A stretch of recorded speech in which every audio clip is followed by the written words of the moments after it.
Interferensi cahaya. Interferensi cahaya. Interferensi cahaya adalah proses perpaduan dua gelombang yang akan menghasilkan sebuah gelombang. Interferensi terjadi akibat perbedaan lintasan gelombang cahaya yang tiba pada saat suatu titik dengan syarat kedua gelombang cahaya tersebut koheren atau berbeda fasa tetap.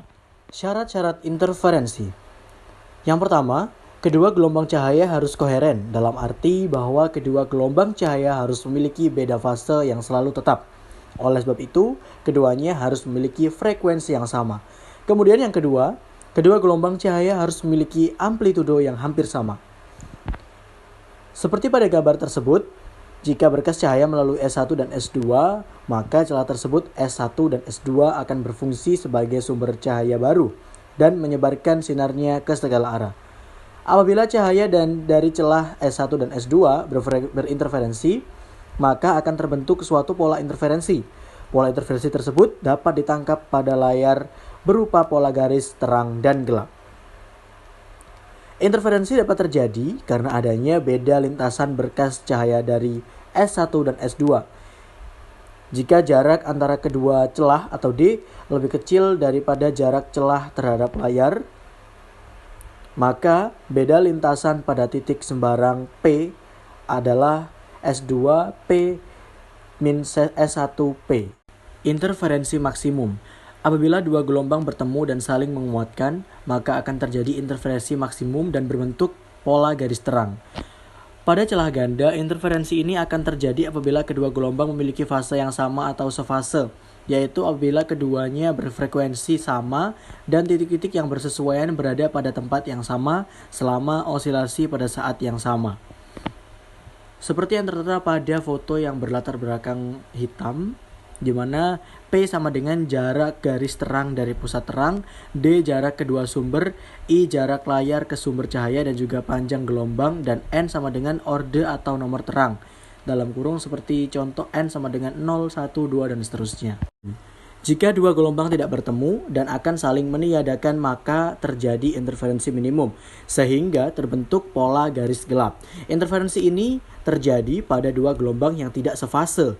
Jarak garis gelap ke N dari pusat terang adalah seperti pada contoh yang tertera pada layar.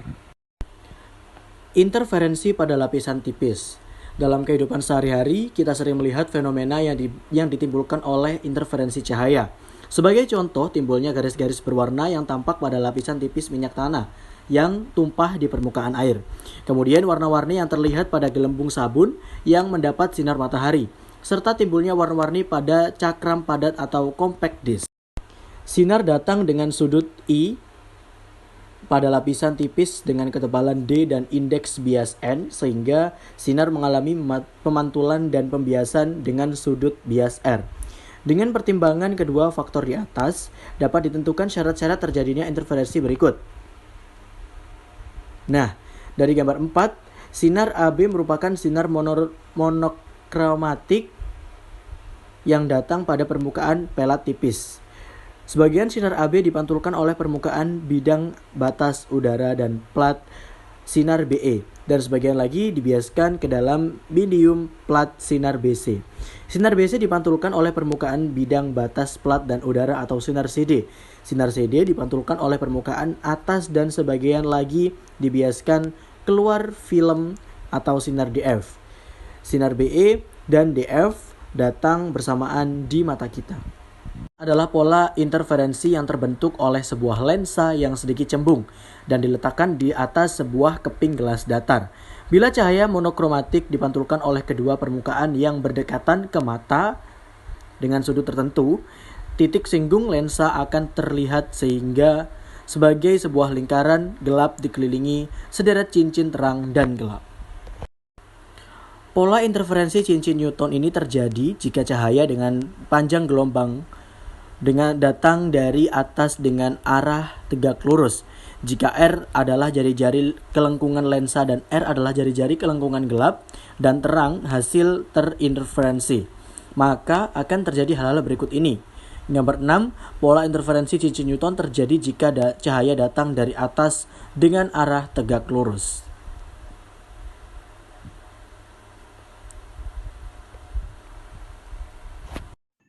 Difraksi cahaya. Difraksi. Ketika muka gelombang bidang mengenai celah sempit atau lebar celah lebih kecil dari panjang gelombang, maka gelombang tersebut akan mengalami lenturan, sehingga terjadi gelombang-gelombang setengah lingkaran yang melebar di belakang celah. Peristiwa ini dikenal dengan difraksi. Difraksi merupakan pembelokan cahaya di sekitar suatu penghalang atau suatu celah. Contohnya seperti pada gambar di bawah ini. Pola difraksi. Pola difraksi yaitu pola gelap terang dengan intensitas terang yang akan semakin berkurang. Kemudian gambar di samping menunjukkan suatu pola difraksi dari berkas sinar yang melewati celah sempit berbentuk lingkaran. Difraksi Fraunhofer. Berikut adalah susunan eksperimen untuk memperoleh difraksi Fraunhofer dari suatu celah tunggal. Keterangannya seperti pada gambar di bawah ini. Berikutnya adalah difraksi Fresnel. Jenis difraksi yang berasal dari sumber cahaya atau layar terletak pada jarak tertentu dekat dari celah. Tinjauan teoritis dari difraksi Fresnel sangat kompleks. Contohnya pada gambar di bawah ini. Pola difraksi dari suatu sumber yang melewati celah berbentuk lingkaran. Contohnya pada gambar di bawah ini. Difraksi oleh celah berbentuk lingkaran diantaranya terjadi di saat cahaya melewati peralatan-peralatan yang mempunyai berbentuk silinder seperti teleskop dan mikroskop.